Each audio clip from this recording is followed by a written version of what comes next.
Welcome everyone to today's webinar. I am Brooke Murphy, the content strategist and editor with Becker's Healthcare. We will begin today's webinar with a presentation and we'll have time at the end for a question and answer session. You can submit any questions you have throughout the webinar by typing them into your control panel in the space labeled "Enter a question for staff" and clicking send. We are looking forward to hearing your questions. Also, throughout today's webinar, we will have a few poll questions for the audience. The poll questions will pop up directly on your screen, and then you can select your answer from the options and click submit.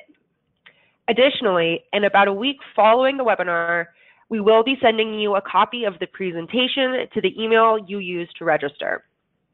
At this time, it is now my pleasure to turn the floor over to today's presenter, Stephen Kovach, Director of Education at Healthmark Industries. Next slide, please. Hello, and welcome, everybody. My name's Steve Kovach, and I've been in the healthcare field for 42 years. I started out as a sterilization orderly, and I now work for Healthmark as one of their educators. I just want to make sure that, as you see on the screen, a disclaimer that these opinions are my own.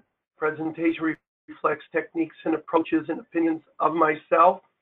And again, this sponsored presentation is not intended to be used as a training guide or promotion. Before using any medical device, review all relevant package inserts and particular attention to the indications, contraindications, warnings, and precautions and steps for use of those devices. Could we go to the next slide, please? If your brushes look anything like this, you are at the right presentation. Unfortunately, these are pictures taken at some places that need a little help. Next slide, please. Our company has a mission at Healthmark, and it's to provide cost-effective, innovative products to our customers that are out there. Next slide, please. Part of that mission, we have a policy, and our policy is we want to provide education to our customers that are out there. And this webinar is part of our commitment to educating our customers. And so we're going to start off with a couple quick poll questions. The first poll question, please.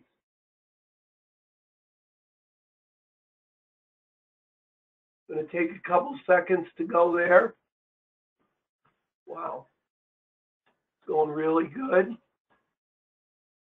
Okay, we're going to stop. It looks like we got 50% of the people from sterile processing. We got 25% from infection control. That is great. Next question, please. Just want to know, to take a second to come up, just to have an idea where everybody's from, just to give us a little percentage here.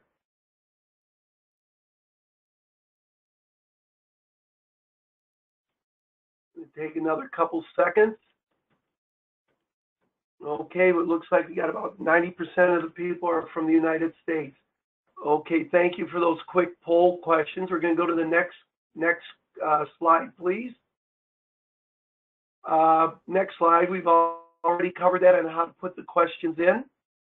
So we have some objectives here, and what I want to make sure for today, we're going to try to get people to understand the role brushing plays and flushing and rinsing when it comes to cleaning a device. To do that, you need to know the anatomy. You have to understand, how do I pick the right brush for the task at hand to clean that medical device? How and what ways do I brush? And understand the role, again, fluids play. Let's go to the next slide, please. I've sort of expanded the objectives, because this is all about how do you pick a brush to clean any medical device. We believe at Healthmark there's some basic steps, and it's using your critical thinking skills. First is, you have to examine and identify the device to be clean and understand what it is when you pick it up. Does it have external or internal surfaces, and how are you going to clean it? The next part is, you have to understand, read, and review the IFU for any specific brushes and how you're supposed to brush and the type of brush. Because remember, it is the medical device manufacturer who has done the cleaning validation that is going to give you the direction on how to clean that device. Third one is you're going to pick the brush from your inventory. I like to think about our brush inventory as having like a carpenter or a tool man. You have a toolbox. In there you have many different tools. You have the hammer and the screwdriver, different types of screwdrivers. Some of those tools are going to be used on many devices and others are special. So again, you will pick the brush you need or the wipe that you're going to use based upon the first two. And some key things, no matter where you're doing brushing, brushing is always done on the dirty side, not on the clean side, and we'll address this later. If you'll find an instrument that is dirty upon inspection, you send it back to be re-cleaned. Many people call brushing brush rinse, brush flush flush, flush rinse blush brush. We're going to talk about that. Also, you want to keep the instrument completely under the waterline when you brush according to the IFU. And I am going to point out some IFUs that say you brush above the waterline. So again, the importance of the IFU. Never brush outside the waterline, as you want anything you will pull out to stay under the waterline unless directed by the IFU. Also, when acquiring new instruments, you should ask for a review in your request for proposal of the care and handling of those devices, medical devices, before you get them to see if you need any special brushes or anything else to clean these devices properly. Also, you always inspect the brush before you use it. As soon as you open it out of the package, you inspect it, and then every time you pick it up before you brush, you look to make sure that brush is usable and will do what it's supposed to do. If no direction is given in the IFU, use your critical thinking skills. I'm going to share that with you, and again, some actual IFUs to go through to support these statements. And remember, we have to use our critical thinking when it comes to solving what is the best way to brush that medical device. And you must make sure your policy reflects your practice. And what I mean by that is if your staff cannot speak to what they're doing, you don't have a practice or a policy. And it should be based on the IFU standards and guidelines and so on. And we will go into that a little more. The next slide, please. I want to stress this point, and this is very, very important. One of the largest investments a hospital or medical facility or freestanding clinic or an endoscopy lab can make is in their medical devices and basically surgical instruments. So we have to take the utmost care and make sure those devices can be clean and functional and be reused again. Brushing is a vital part in keeping the integrity of those medical devices clean and functional so they can be used on the next patient. So it's not just something that's there. This is a vital asset, and that's how you need to look at it. Next question, please. Yes, oh my God, that is a picture at some place, and I hope they're here listening. That is unfortunately how some people have their brushes in their departments. But I want to talk about support for brushing. And there's something, and hopefully if you haven't received it, you'll have my email address, and I'll give this to you. You know, ECRI just put out their top 10 hit list again. And number 2 was dealing with reprocessing of endoscopes. Now, it is an 18-page report, and I am just going to take a couple lines from it, but it is going to stress what we're going to be talking about today and what I talked about in a couple of the earlier slides. In number 2, about the endoscope, the cleaning step, which is largely manual and technique dependent. If biological debris and other foreign material is not cleaned from the endoscope first, residual soil can harden and make subsequent disinfection ineffective. Technique dependent. Number 5 deals with improve improper cleaning may cause problems, malfunctions, and potential patient injury. And again, I'm only taking a couple lines to, again, reinforce what we're going to be talking about through the rest of this program. Adverse effects from residual surface debris or cleaning residue can be a problem. The need to stock and use multiple cleaning products, along with the requirement to familiarize staff with device-specific cleaning methods, is a significant burden on the hospital. Nevertheless, the risk of harm to patients and staff, often substantial cost to replace damaged device, and outweighs the challenge of implementing safe and correct cleaning. So that's why I refer to the IFU. So we all know standards and guidelines and technical manuals are very important. So where do we get support on proper brushing? Many of us will look at the new AAMI updated ST79, ST90, the quality document, and 91. And I want to talk about those real quickly. Did you know that in ST79, the word cleaning appears over 130 times? And throughout the document, it stresses that the first and most important step in reprocessing reusable medical devices is thorough cleaning and rinsing. They also, in ST79, they use the word brush, brushes, friction, flush, or rinse more than 40 times in that document. And they talk about having the right size, rinsing after cleaning. Brushes and other cleaning implements should be designed for use on medical devices. We should not be using toothbrushes or brushes meant to clean your fingernails over the sink or going to the dollar store and buying some brushes. They are not meant as medical devices. We can go to ST91, and that deals specifically with endoscopes, and they will talk about the type of brushes, right size and fit, using single use when directed, and so on. The other document that is used a lot is the CDC, and the CD talks again about cleaning brushes with appropriate size for the size of the endoscope. You must have it. They also have statements that deals with cleaning is done manually in areas without mechanical units. Mechanical cleaning has two essential components, friction and fluids. The friction in the manual comes from the brushing or the wiping action or using the sponge, and the fluid is helping the rinsing and the mixing with your detergent to take the bile burden and the tissue and bone or whatever it is away. So cleaning and using brushes requires friction and fluid.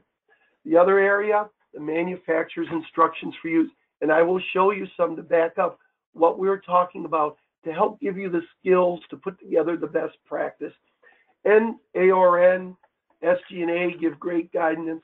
Other sources are professional books like Isham's Technical Manual or CBSPD's Technical Manual.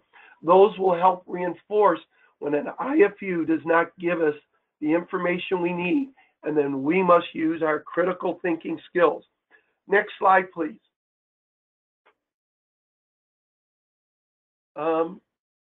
There we go. So if we're going to talk about a brush, we have to know the anatomy, or I believe you need to. Just as you know the anatomy of the scissors or whatever, or a hemostat has a shanks, box lock, shaft, and so on. If you're going to talk brushes and compare brushes, you need to know the overall length, the type of brush bristle, the type of brush, the diameter, steel, plastic, microfibers, thermoplastic, what type of tip is on the end, what's the intended use for that brush. Are you doing flat surfaces, lumen surface, orthopedics? They require different brushes. Endoscope, special design for special purposes. Brushes can be designed for specific items. Next slide, please. Please forgive me. I woke up this morning with a little sore throat, so every few seconds I have to take a sip of water. I don't know why today it happened, but it did. So please forgive me. and I hope I'm not coming across too loud or too raspy. So the anatomy of brush. This is just a simple diagram, and you can see number one is the diameter. We're going to need that because we're going to talk about size does matter. You have to have the right size of brush to go on the right size diameter. The brush length, how long the bristle length is, the overall length, will it go through the whole item, the shaft material, stainless steel, not stainless steel, plastic, and so on. The tip style, some of them are sharp, some of them have fan tips, some of them bend over. Again, all things you need to know. Next slide, please. You have the block style, the length of the brush, the fill trim length. I'm sorry, a little tongue-tied today. That tells you and helps you with the stiffness of that brush, and we're going to talk about softness of brushes and so on. And the pattern, this is all very important when you're doing flat surfaces. So if you're comparing brushes, what are you comparing? Are they ergonomically fine? How do they fit in your hand? And so on. The next slide, please. So this is a question here, I'd like you to do. How many of you are now looking at single-use endoscopy brushes?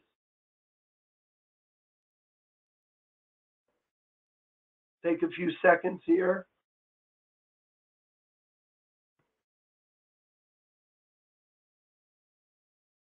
Okay, we'll stop. We got about 70% are looking at single use, and about 30 are not at this time. We're going to go now for the people who answered yes. We'd like you to answer, if you answered yes, answer the following. If you're using single-use brushes, are you using them per tray and throwing them out? Or are you using them per procedure, saying the whole instruments that come in the case card, we're going to use single-use brushes, and when we're done with that, throw them out?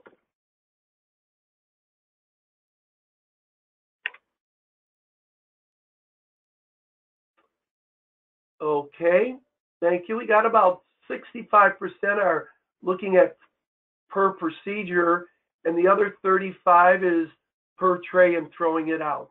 Thank you very much. If we can go to the next slide, please. So there's this maze. How do you pick the correct size brush for the appropriate task? I hope we're going to give you some simple steps to make the selection process very easy to use your critical thinking skills. Next slide, please. You're going to have lots of brushes in your inventory. Which one? How do I use it? What goes where? We're going to try to help you know what is the best brush to use. Next slide, please. So, how do I pick a brush to clean any medical device? First is, you're going to pick up or you're going to look at that device and you're going to identify it. And again, you want to look at external surfaces and if it has internal. And I want to make this general statement because no two sterile processing or medical device reprocessing departments are alike. There are some people who are cleaning infusion pumps and PCA pumps, and that is a medical device. So they have to look at that device. Do I have to open a door? What do I have to do? Do I use a wipe? Same as if you're looking, am I going to look at a shaver or a suction? So after you look at the device, the next thing you're going to do is you are going to look and know the IFU, read it and understand it, and it will give you direction of the type of brush and how to brush. And then the third is you're going to go to your inventory and you're going to pick that brush and then you're going to use it. So because this is a webinar, we're going to use slides. If we're live, I would be showing them to you. We're going to talk about two items that I think with the IFUs will help us explain picking the right device. Orthopedic shaver, then suction. Next slide, please. So the shaver, as we know, needs, depending on your shaver, can take up to 1 to 4 or more brushes. There is an external brush, And in some shavers, they require 2 or 3 brushes to clean the dry fork area or the lumen step area. So next slide, please. So you've now looked at the shaver and you see you have internal and external. How do I clean it? I go to my IFU. The IFU I have chosen says for the internal cleaning, you need 3 brushes.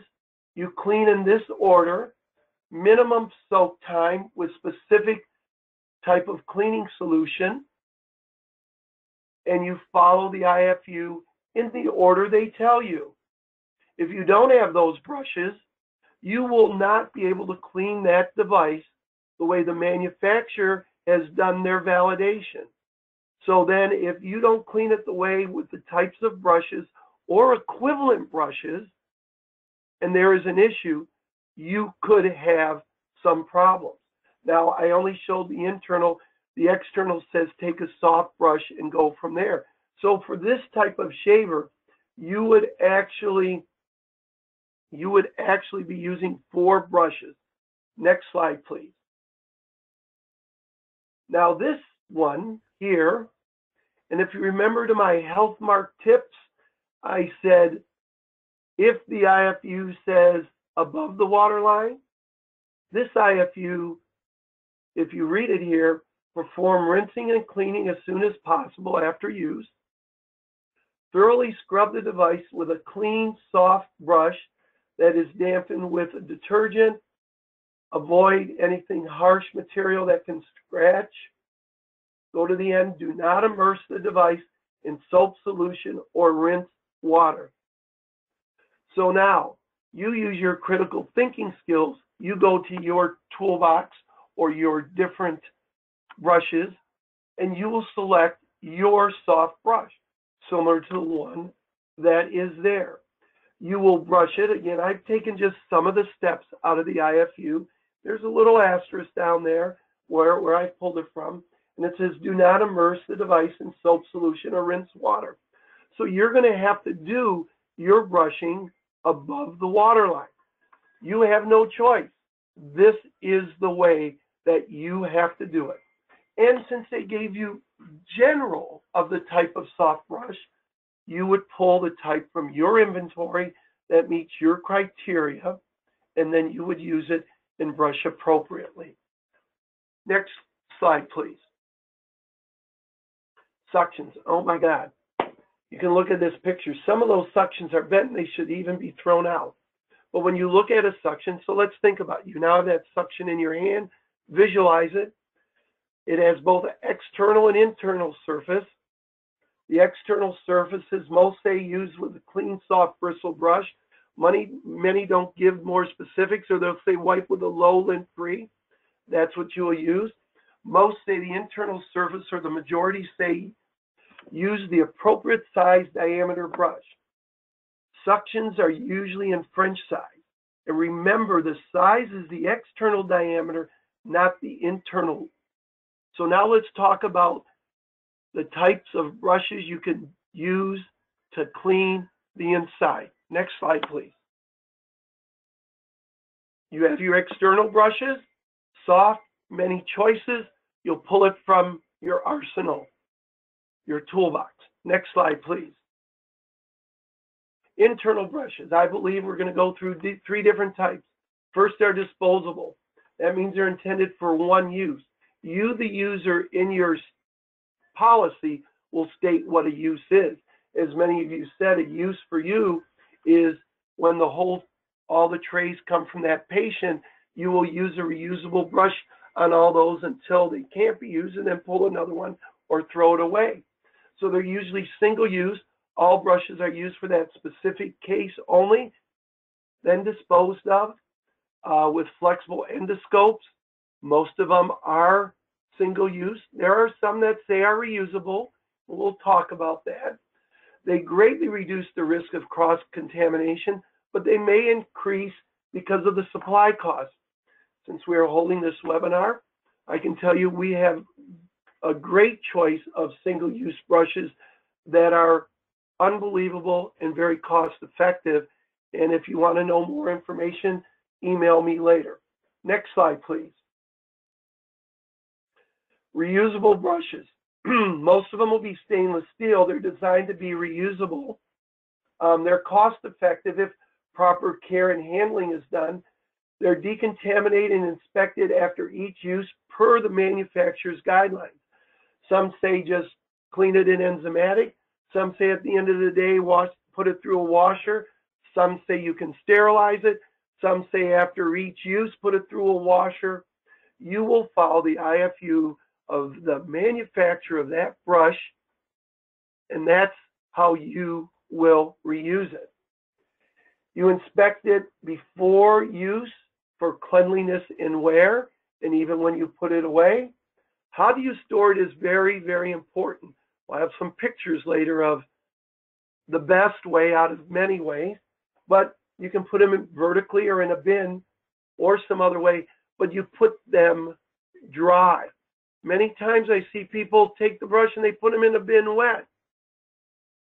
Bacteria needs water and moisture to grow. If you're putting them in a wet bin, you are now breeding bacteria. You should be putting them away dry. Next slide, please.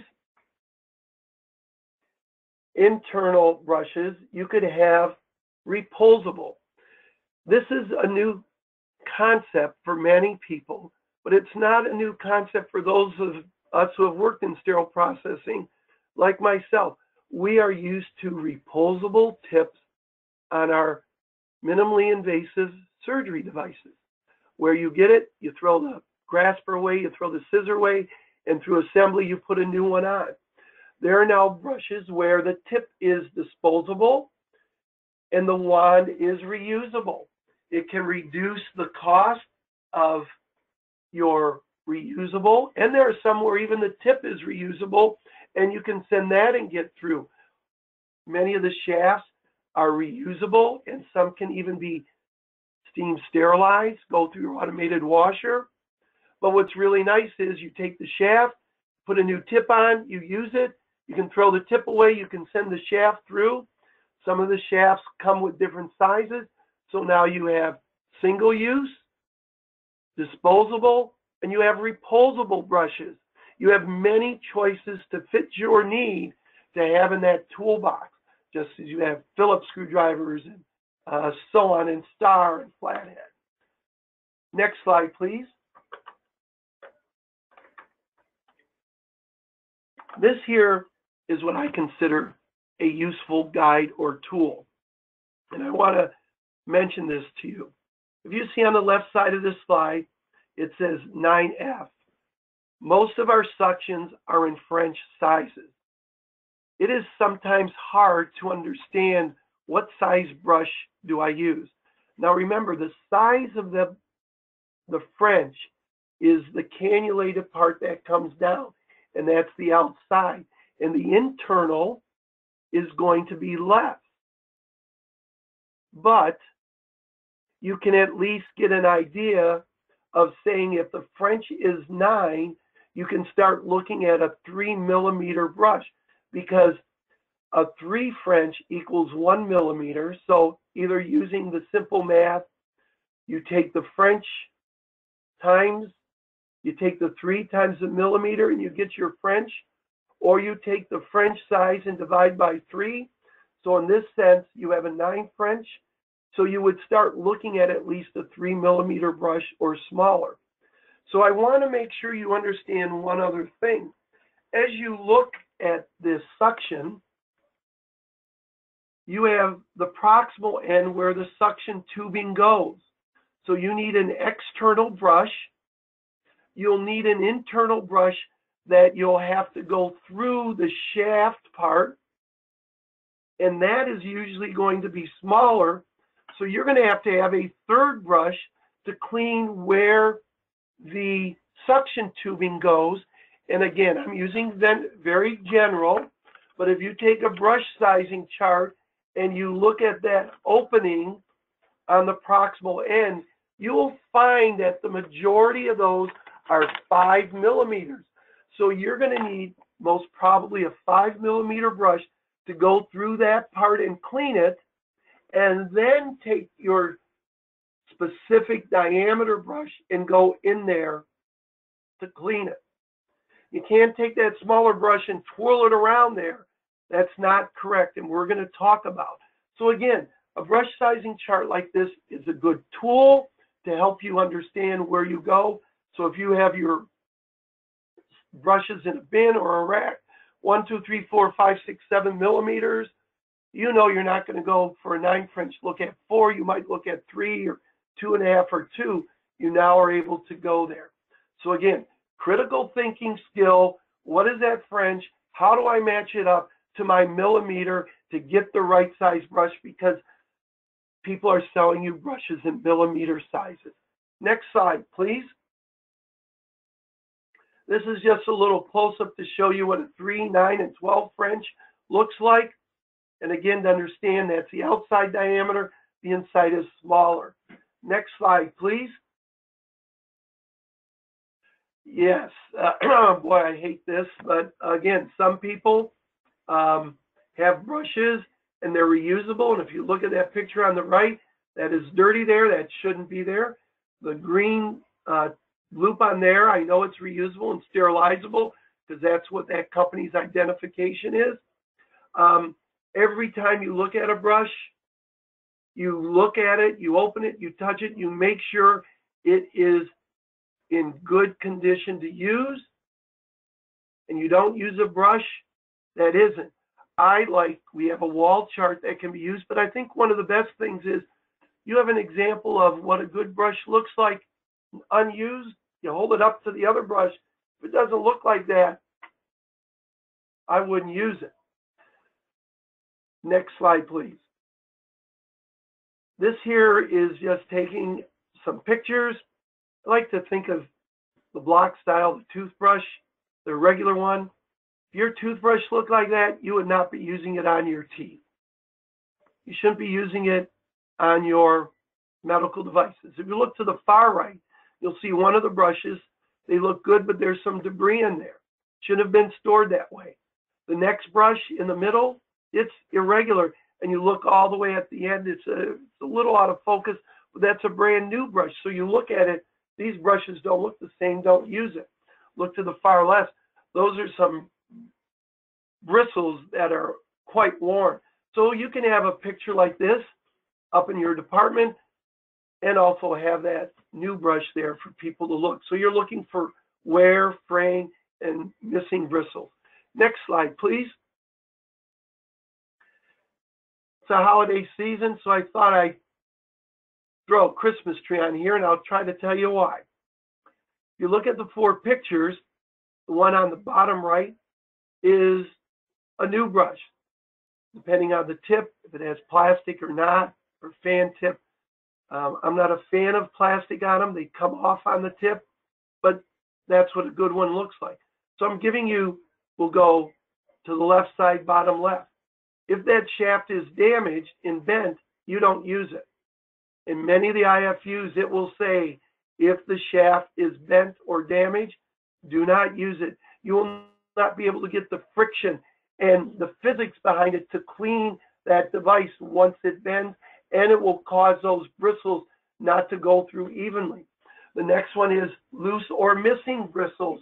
Are they loose, not all there? You don't use it. And you can have a brush that is bent and missing.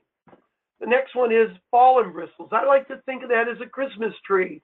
All the bristles are there, but those bristles have lost, excuse me, got a little tongue-tied. The bristles have lost their strength, and now they're fallen, and they look like a Christmas tree. Thus, if your brush looks like a Christmas tree, don't use it. So then you have your comparison of what a brush looks like. So you look for loose, missing, broken shaft, fallen bristles, and that's why I have a Christmas tree up there. Next slide, please. Yes. It makes me, I gotta get a drink of water, sorry. These are somebody's hanging their department, and they're reusing them. And I'm sorry, I hear from many technicians, that's all we have. We don't have enough brushes. We don't get enough brushes. I would hate to find out that there was something dirty and they came back and they did an audit and there was a review and the response was, well, they don't buy enough brushes. Next slide, please. The one on the left is the best out of all three pictures. The one on the right is not a good way to have the brushes. They're bent, they're the wrong way. The one in the middle I really want to talk about right now, that is on somebody's clean side, and you do not use brushes to clean on the clean side. No. You can find that in the new ST79 update. Cleaning is on the dirty side. Remember, your practice, your guidance, your policy, you reflect what you do. I get this question a lot about, Steve, can I brush?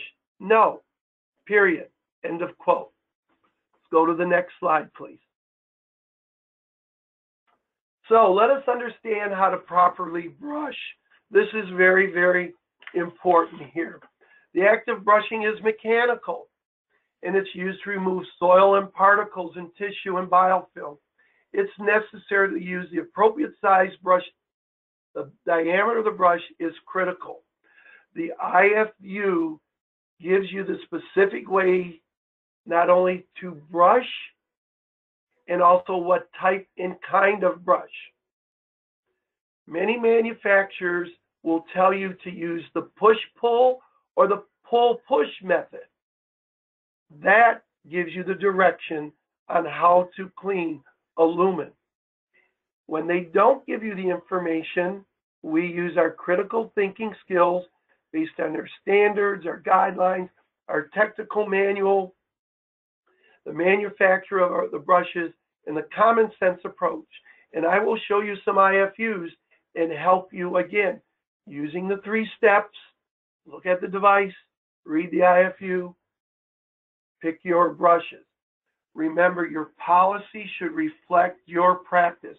So in your policy, if you have the IFU, you follow it without direction. We do the following. That's what you do.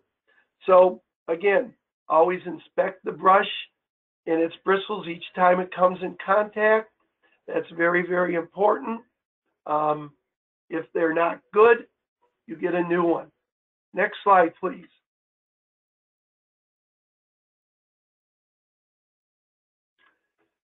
You must use the right size brush. Now, using some pictures here, remember it's absolutely necessary to use the appropriate size brush. Diameter is critical to letting the bristles create the proper friction against the walls of the lumen. If you use one that's too big, the bristles will bend back and won't scrub debris away the way they should. You also risk scratching the inside of the cannula. Too small, you won't create, or at least not enough friction between the bristles and the wall. Again, the IFU gives you the specific ways on how to brush and what type of brush and the diameter. That is very important. There's also a little technique people like to use when you push the brush through. It is good to twist and turn, and in sort of like a screwdriver or a corkscrew, you're getting some more twisting and action and brushing and friction to go through that. And some people recommend that. That is a good technique. And if we could go to the next slide, please. So this is an IFU. Hopefully you can see it, but I'm going to go through each step real quickly here.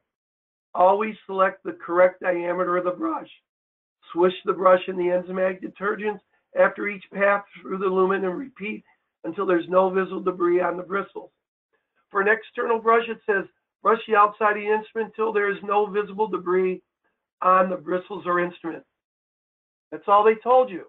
What are you going to do? Critical thinking skills. What is the outside of that medical device. Is it stainless steel, plastic, aluminum? What type of brush or wipe will I use? You'll use it based upon what you know and the tools you have to pick from. Now this one says if you're doing lumens, if you're using a reusable brush, insert the brush head into the lumen and push the brush completely through the end of the instrument, swish the brush, and then pull back through the lumen and repeat. So if you are using a reusable brush, that is the way you do it. If you're using a disposable brush, it says you can insert the handle, the non-brush, and pull it through. Why? That's how this company says the way to brush if you're using reusable or disposable. Then they also talk about disposable brush and reusable brushes, what to do and follow it. So here is the manufacturer, one IFU, giving you very specific in some parts and not specific in the other. Again, your policy reflects how you will handle this. Next slide, please. Some other examples. This one here, use only a nylon cleaning brush. That's all it says. Don't, non-nylon leaves residual. Brush the motor and col it with a brush dampened with neutral enzymatic. If using the Legend motor, be sure to brush under the finger control. Tells you what to do. Push the brush wet into the instrument and so on. It tells you how to clean each of the areas specifically. And thus, if they don't give you the specifics, they say use a brush to clean the internal lumen. Critical thinking skills. What's the diameter? What do I pick from? How do I put a brush? If it's a dead end, you go to the dead end and pull it out. If it goes through a lumen and comes out, and they don't tell you, you will, as long as it say it can be submerged, you can put it in and do the correct procedure. So now you're able to use your skills to clean it. This other example talks about how to push it in, how far to push it in, the diameter of the brush, and so on, and to hook up certain things. So again, IFUs specific, some are very specific, some are general. Next slide, please. This one, very happy to say that because we have a sales team that can come out pretty quickly, and one of our customers called us. They had an IFU that gave them nothing on how to clean the internal lumen, and they know they had a lumen, and the staff called us. We were able to go out. We were able to go through an array of brushes and work with them to come up with a brush that had good diameter, good length. They could push it through and clean it. Critical thinking skills, clean it. We were able to work with them, and that's why I hope you think with us partnering, we're going to be there to help you. And so I've put that there, and if you have that product, you've got to pick the brush to clean many lumens. Next one, please. Next slide, please. So now we're going to get close to the end here. We got a few more minutes, some more slides, and get to question and answers. Brush, flush, flush, brush, flush. Brushing and rinsing is very important. So with manual cleaning, it's essential that you have certain components with friction and fluids. Next slide, please. So air, water, pistol, spray gun, it doesn't matter what you use. AMI ST79 supports the use of it. And why is this important? Some IFUs will say flush through a lumen. So what can you use? You can now use something like a spray gun or water pistol to do it. Always follow the IFU of the manufacturer, how you set it up. Sometimes you need specific nozzles to spray on the outside or the inside. And what's very important, we'll get back to the IFU, you will have to monitor the pressure of both the water and air when it comes to drying.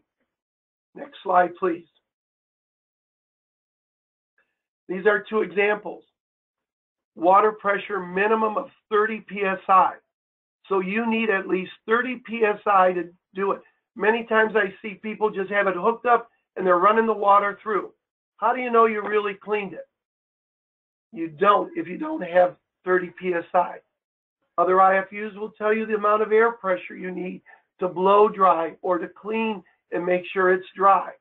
Next slide, please. I'm going to show you another example.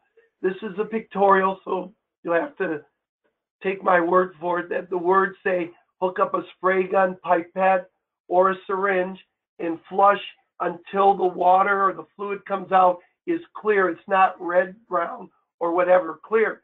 So you will take a spray gun and notice how they've taken apart and they've done different pieces differently. That's what you have to do. On the take aparts, I see some people not taking them apart. You have to take them out and flush them all through. That is part of the manual process.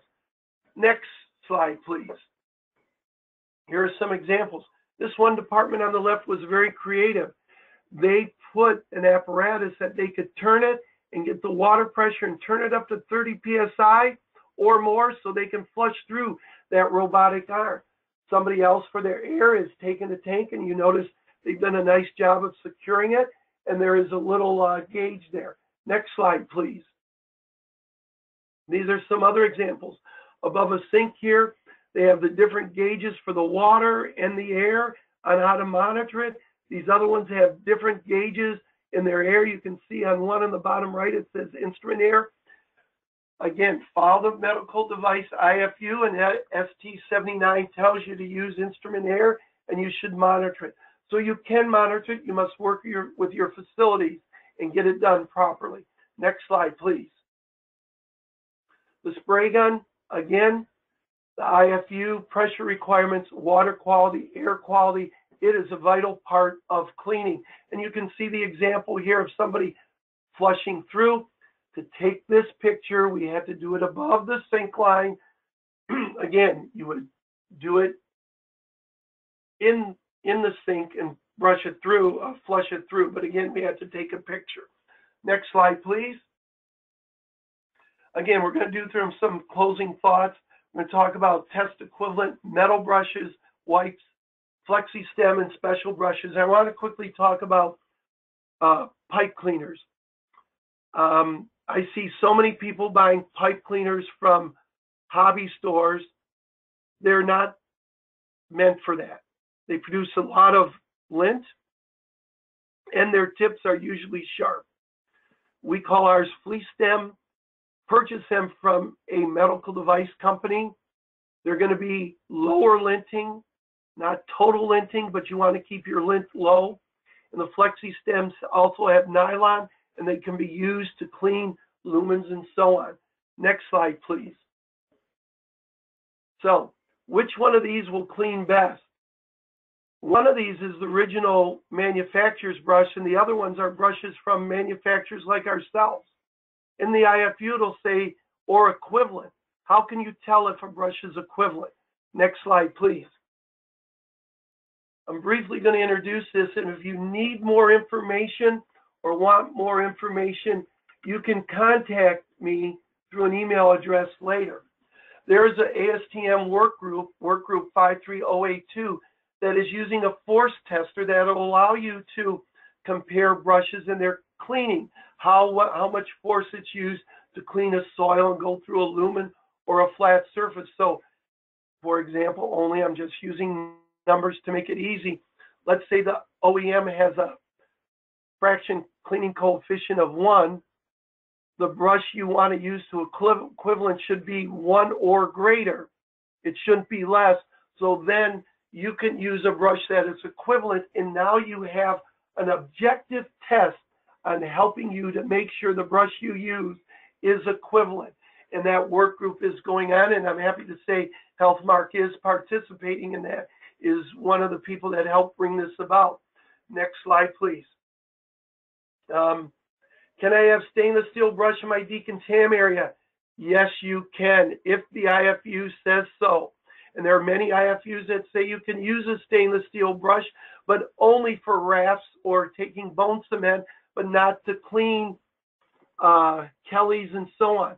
So you can, if you use it the right way and only on the right device. Next slide, please. You're going to need specialty brushes for your reamers and to go through, some that are going to be stiffer and to go through.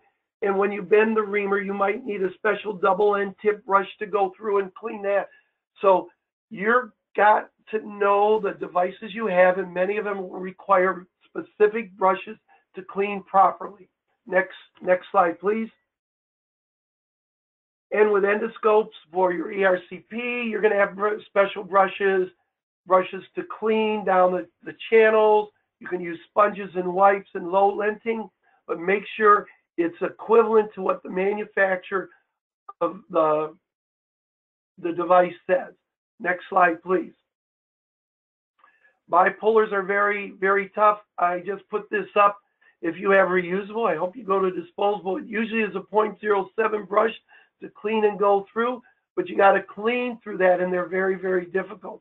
And you have to clean those tips, so make sure you got the right type of cleaner on that also. Next slide, please. With the scopes, you can have a special brush for the tip, special brush for the ERCP again. Okay, the picture in the middle is above. That's not appropriate. We have to take a picture to do this. You brush below the water line with the right type of brush. Next slide, please.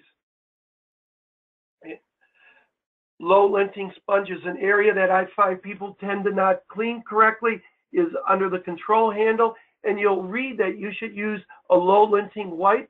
Some of them even say sterile. Read the IFU, work with your manufacturer, and get that correct both for cleaning and drying. Next slide, please. Wipes again, the IFU will tell you what to use. Low linting, lint free, use it appropriately. Next slide, please. Friend of mine, Nancy Chobin, says you need 12 to 15. Could use more, but that seems to be a pretty good amount, but it'll be based on your department and what you do. Next slide, please. So again, this is the tips to go through the art of brushing. I believe in them. It can help you use the skill to pick the right brush. Next slide, please. We're going to get to questions in just a minute. I've come up with what the word brush means. B stands for brushing a medical device. Size does matter. Always use the correct type or size. Diameter to clean a cannulated. R, reusable or single-use brush. Always inspect the brush each time before you use it. You utilize the correct technique for brushing a cannulated device, push or pull through. S, scrubbing external surfaces. Use only approved brushes and wipes. And H, have adequate supply of brushes available for the task at hand and what you're trying to clean. Next slide, please. We offer Crazy for Clean. We offer the Decontaminator Award. Please go on ISHM's site and put that in. There's $1,000 to go through, and one person will be picked. Let's get to the next slide, which is the question. You're going to be able to, at the end, you'll get a link. You're going to fill out the questions. You'll get ISHM and CBSPD in a link. And the next slide, we're going to open it up to see what questions we have. We got about 6 minutes here. That's how to contact me. Next question, please. I got a little long-winded. Questions. Brooke, do we have any questions out there? Yes, we do. Steve, thank you so much for that fantastic presentation. We will now begin today's question and answer session. Please submit, as a reminder, any questions you have by typing them into your control panel in the space labeled "Enter a Question for Staff" and clicking Send. We will try to get through as many questions as we have time for. So it looks like we actually have some really interesting questions already rolling in. Steve, this first question here, if the French or the FR indicator is missing from a suction, do you use the sizing chart cards to measure the external OD of the suction to choose the proper brush size? Yes, that's what I would use. So then you would get, say, the French size. So we'll just stay with 9 because it's easy for me in multiplication. So then you know the outside diameter is 9 French. So that would be 3 millimeters. So then you would know to start using a 3 millimeter brush or less to go inside that long part of the internal lumen. and then you would take the proximal end and match that up with the hole on your sizing chart, and that's probably going to be 5 millimeters. So you'd get a 5 millimeter brush to clean the part where the suction tubing goes, and then you would find the correct side brush to go through, and that is the best way to do it. I know it's tough when it gets to race over time. If I didn't answer your question, I will have your email, and you can email me and I can go in more detail. Great question. Thank you, Brooke. Next one, please. Absolutely. Thank you for that clarification. So this next question, interesting. Our audience member says, we use brushes on the clean side to check lumens, not to clean, but to check. I haven't found any other product to check lumens that I'm comfortable with. Other products, such as cotton swabs, will leave fibers. Do you have any other suggestions? Well, first off, that is a great question, and I want to make sure I clarify this. Hopefully you have a practice document or a policy that states brushes on the clean side are called inspection brushes and not cleaning brushes. Because if you get an auditor and they say, why is that brush there? And you say it's a cleaning brush, you could get dinged because you don't clean on the clean side, you inspect.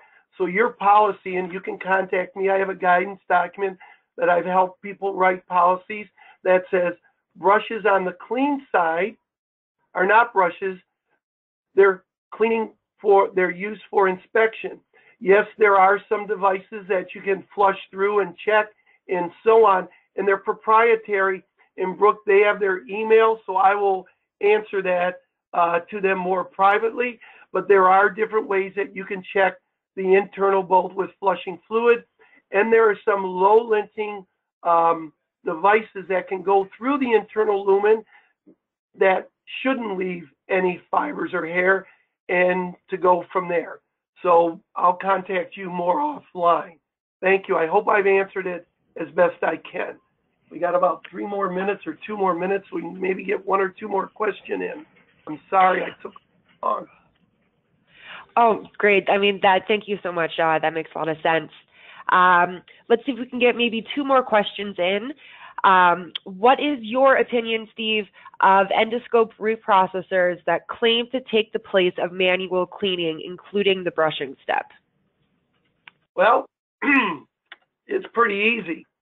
Refer to the manufacturer's IFU.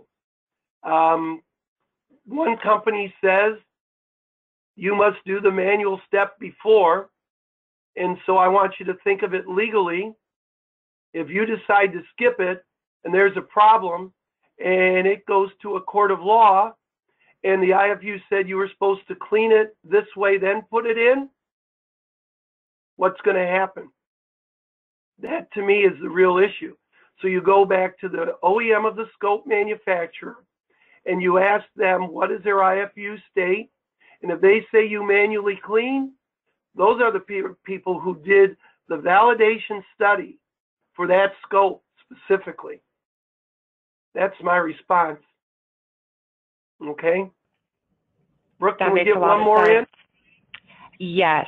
Let's do this final question here. What tools are available to inspect small diameter suctions, such as a 3 French during assembly? Well, that depends on what you mean by inspection. So you're going to say, Steve, you sound like a broken record. First, what is your policy on inspection? You can find some cameras that can look down it, but then what is your policy on enhanced visual inspection? If you see all the suctions are dirty and you can't clean them, does that mean you're not going to use them? So again, you can use some boroscopes, but there are some swabs that are low linting that you can push through and use a chemical reaction for protein or other substances. And since I have their email address, I will email you and give you some more specifics. Brooke, for all the questions we didn't get to, I will be given the emails and I will work on answering them specifically. I'm awfully sorry, we're almost out of time, and I want 1 or 2 more slides before we go. Okay, Brooke? That sounds great. Thank you to all of our audience members for submitting questions. Steve will get back to everyone, and I will pass the floor back over to you, Steve, for some final thoughts before we close. If we could go to the next slide, please.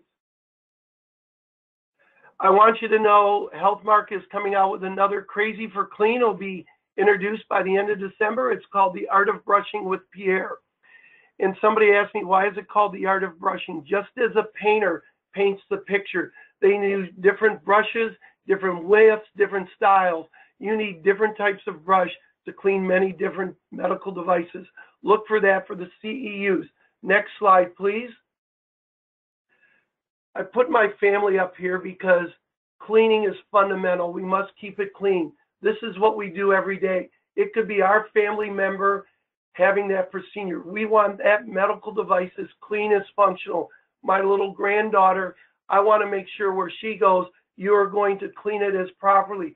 My boys and my family, my wife or I, though I travel a lot, if I go into your hospital, I want to make sure you're doing the best thing possible. Hopefully I've given you the tools to begin to do brushing properly and understand how to pick the right tools to clean and make sure they're functional. The last slide, please, and we'll put it back to you, Brooke. Remember, you are the heart of the hospital. I can't thank you enough for attending, and good brushing to you all. And Brooke, thank you, and we'll get to those questions. Great. Thanks again so much, Steve. Unfortunately, that is all the time that we have for today. I do want to thank Steve and Healthmark Industries for the excellent presentation, and to our audience for participating today. Enjoy the rest of your day, and we look forward to having you join us for future webinars.